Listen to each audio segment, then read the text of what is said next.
Hello, gentlemen, and welcome to the Men Save Your Marriage show. My name is Terry. I'm your host. I did an autopsy on my failed marriage, and now I use the lessons that I learned to coach other men on how to save their marriage before it fails. I'm going to share with you the things I wish someone would have shared with me before my marriage failed. Are you ready? Let's get started.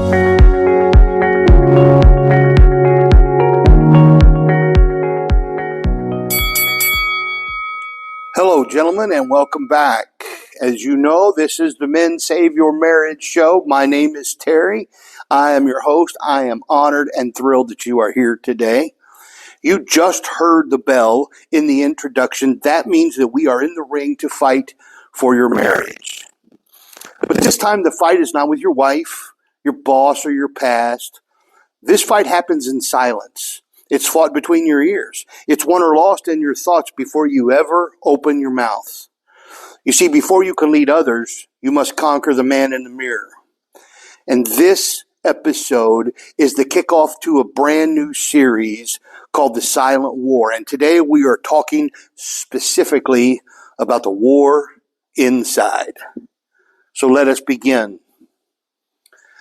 In the previous series and in the last episode, I introduced you to three men: the leader, the follower, or the one who has given up and decided to get out of the way. And I'm going to address all three of them repeatedly in this series because I don't want to just put you in a position where I have called you out or I have given you a label or I have helped you find where you are as far as your development goes as a leader, but I want to teach you and I want to challenge you and I want to watch you and help you grow. Every man fights it. The leader fights it when his strength starts turning into pride. The follower fights it when fear whispers that he's not ready. And even the man who has stepped out of the way fights it when shame tells him it's too late to return. This is the silent war that shapes your leadership, your love, and even your legacy. And if you lose here, nothing else matters. So we're going to look at what this war looks like in each of these men, the leader, the follower, and the one who's chosen to step out of the way. And we're going to start and how to start fighting it with awareness, not emotion, because awareness is where authority begins. And gentlemen, this is not about guilt. This is about growth. So let's begin, and we're going to start with the leader. Point one, the leader's war. You see, if you're a leader, you know this, but the leader's internal war is not about power, it's about pressure. The stronger a man becomes, the more he's tempted to believe he's self-sufficient. The more success he gains, the less he listens. The more he leads, the lonelier he becomes. The leader's war is against pride, exhaustion, and resentment. So let's look at the three of those. Let's begin with pride. Pride tells you that leadership is proof that you've arrived. It tells you that correction is for other men and that you can lead from instinct instead of humility. But the truth is, pride blinds a leader faster than failure, faster than anything, really. And when pride grows, listening dies. And when listening dies, learning ends. And when learning ends, leadership collapses from the inside out. A humble leader is a powerful leader. He stays teachable even after others start treating him like he has nothing left to learn. And humility is what keeps a man growing. And if you are leading, remember this: your position doesn't prove your maturity. Your ability to stay humble under praise is what proves your maturity. Now let's look at exhaustion. Every leader reaches a point where the weight feels endless. People depend on you. Family leans on you. Pressure never seems to stop. Fatigue whispers dangerous lies to you. Things like you deserve to coast. You've earned rest from responsibility. You've done enough. But fatigue doesn't mean you're finished. It means that you need renewal. Rest is not escape. Let me say that again to everyone listening. Rest is not escape. Rest is restoration and preparation. Leaders who don't rest begin reacting instead of responding. They make decisions from depletion instead of discernment. And if you're burned out, you don't need more motivation, you need more order. Energy returns through structure. You don't recover by doing nothing, you recover by doing what matters the most. And finally, for the leader, let's take a quick look at resentment. When fatigue mixes with pride, resentment grows. Resentment sounds kind of like this. Why do I always have to be the one? Why doesn't anyone see what I do? The moment resentment takes root, your gratitude dies. And gratitude is the antidote to resentment because it recenters you and your heart on the privilege of being a leader instead of the pressure of being a leader. Leadership is not servitude, it is stewardship. It is a gift to carry the weight that you carry. And a resentful leader becomes cold. A grateful leader becomes steady. The war inside the leader is to stay humble, rested, and grateful while the world demands strength from you. This is the highest form of leadership. It is command with compassion. On to point 2, and let's talk about the follower. The follower's war is about direction. Followers often feel stuck between who they are and who they want to be. They look at the men ahead of them and feel small. They look at the men behind them and feel impatient.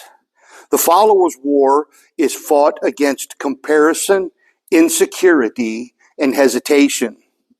So let's talk about these 3. Comparison. Comparison is poison disguised as inspiration. When you look at another man's progress, you forget how far you've come. And when you measure your worth by another man's speed, well, you lose sight of your lane and your purpose. Comparison distracts you from what God is building inside of you right now. Followers who spend their time watching other men never build momentum of their own. I need to say that one again. Followers who spend their time watching other men never build momentum of their own. The cure is gratitude and focus. Gratitude reminds you of what you've been given. Focus reminds you where you are going. And comparison kills both of those. You don't need to be where another man is. You need to be faithful where you are. And let's move on from comparison to insecurity. Insecurity is fear dressed in logic. It sounds like reason. It says things like, I'm not ready, I need to learn more. I don't want to get ahead of myself. But at its root, at the very base, insecurity is the refusal to move until comfort arrives. Courage doesn't wait for certainty. Courage acts in the midst of uncertainty. You don't overcome insecurity by thinking different thoughts. You overcome it by taking decisive action in spite of them. And each time you do, fear loses ground against you. The follower who will step forward in uncertainty becomes the leader who moves others with his conviction. And finally, we step into hesitation. The final battle of the follower is hesitation. You know what you should do. You know what's right. You know what would help your marriage, your health, your finances, and yet you delay. And every delay builds more doubt. Men hesitate when they overvalue approval.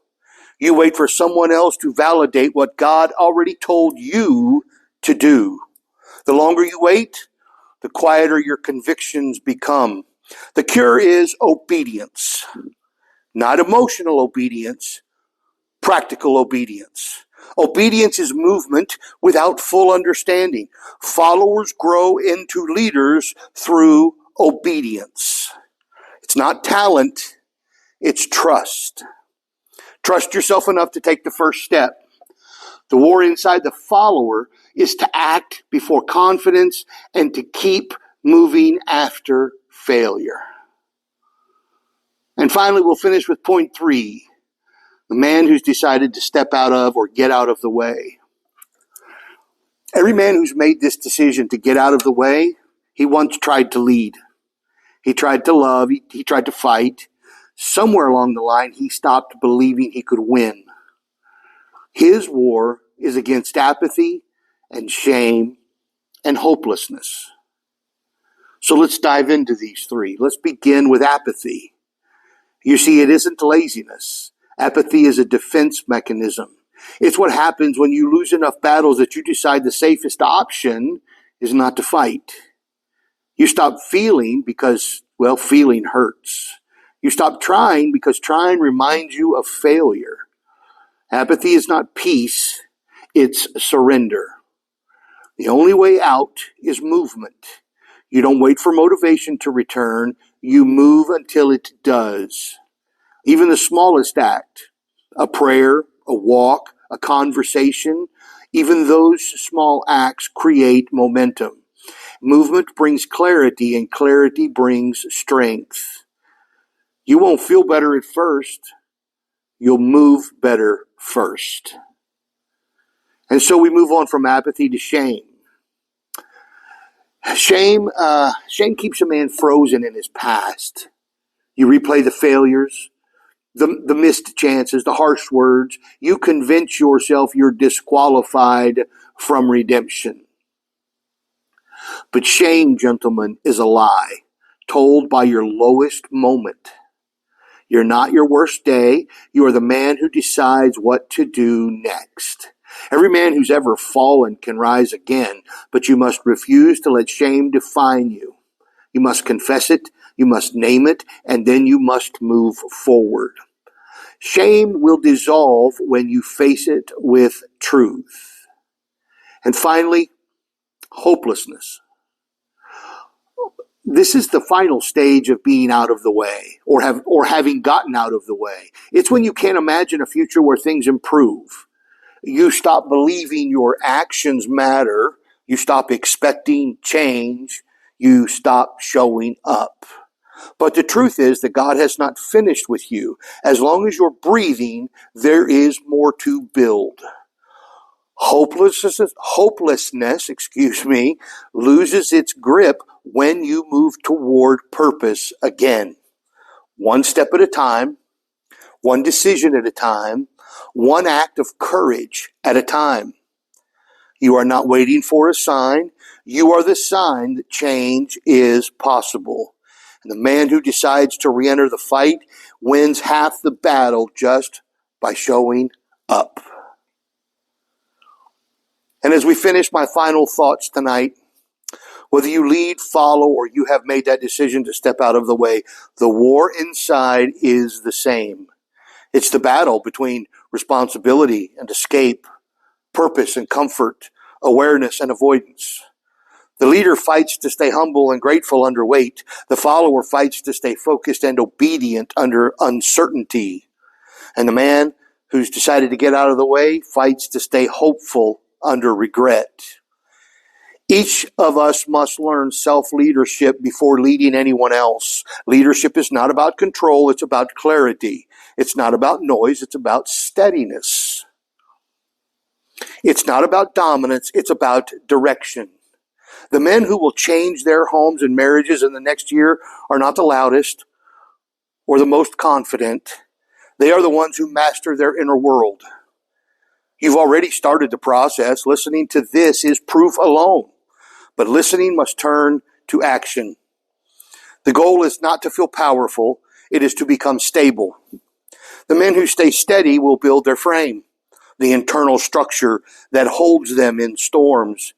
And that's where we're headed in this next season. When this series ends, we will move into something deeper. We will begin building the 10 pillars of your frame. Those pillars will become your foundation, the immovable structure that holds your emotions, focus, marriage, and leadership all together. But before we can build, we must win this silent war. Every war begins within, and every victory here changes everything outside of you. So your marching orders for this episode. As we finish up, I want you to choose one truth from this episode that exposed you to yourself.